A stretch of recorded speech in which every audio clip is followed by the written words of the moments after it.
Hello and welcome to On The Go. I'm Corey Dunn as we're here to break down the differences between Counter-Strike 1.6, Counter-Strike Source, and Counter-Strike Global Offensive throughout the whole beta process. Of course, the main focus of this show is to eliminate all of the assumptions between all the differences between each of those games.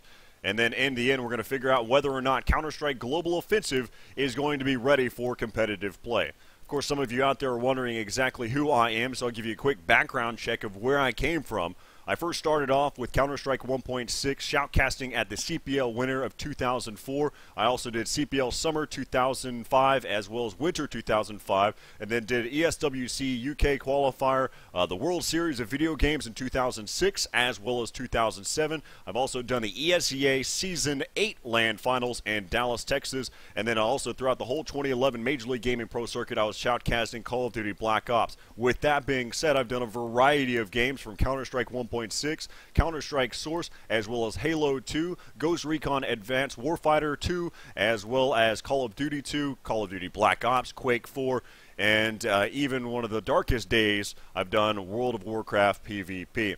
Of course, some of you, you can't know where you're going until you know where you've been. So let's talk a little bit about the CS history and how everything has originated. Of course, most of you know Counter-Strike is a team-based first-person shooter, which was originally developed by Min Lee. Min Lee created this game. He is also known as Gooseman, with the help of Jess Cliffy, who is the webmaster for Action Quake 2 during that time. Of course, Min Lee was in school whenever he was creating. In beginning, it was called Navy SEALs, and he was actually, what some of you don't know, was creating the game on Action Quake 2 and not the Half-Life mod. Later on, the first beta for Half-Life was actually created in June of 1999, and then followed that up with the retail version, which came out there and was distributed by Valve there in November 1st of 2000. And then in September 12th of 2001, we were released with a great game, Counter-Strike 1.3, with that patch where you had the ability to still bunny hop around. A lot of the mechanics were kind of smoothed out and kind of figured out.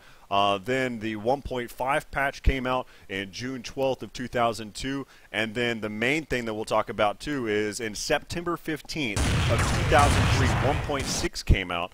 And that was actually the same time that the distribution of Steam was released as well.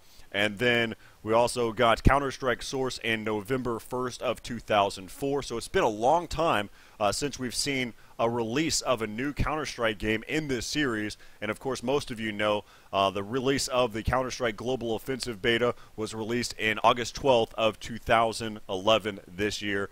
Then, of course, the main focus of this show is to talk about some of the mechanics within the game. So what better way of doing this but talking with some of the pros that are out there that have played both 1.6 and Source, and talking about a bunch of the different elements. We'll have Ronald Rambo Kim from Team 3D. Sal Volcano Garoza will also hop on here. We'll try to get K-Sharp. We'll get Gilbert or Nothing on here. We'll get a bunch of different CS players, especially in the American scene, and we'll get some of the European players on here as well to discuss their viewpoints on Counter-Strike Global Offensive and some of the other different aspects of whether they like it or they don't, and what are some of the things that need to be changed amongst the game. Of course, the topics of this show are what it's all about, and so the first topic is going to be about the recoil.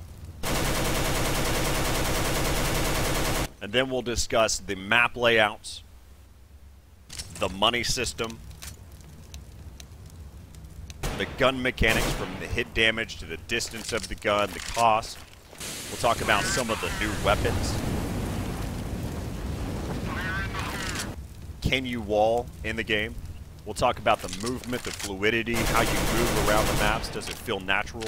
We'll even get into the HUD, talking about the radar, as well as some of the other assets that are on the screen. And we'll even, for my aspect, we'll talk about the spectator mode and whether or not it's ready for the shoutcasters out there to properly commentate one of these games.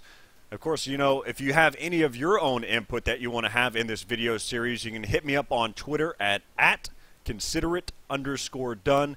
And you can shoot me a message. You can get in contact with me any way possible, and we'll make sure that we talk about that and get further in depth on each of those questions at hand.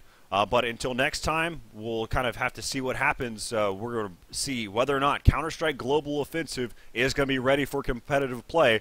So see you next time on the Go.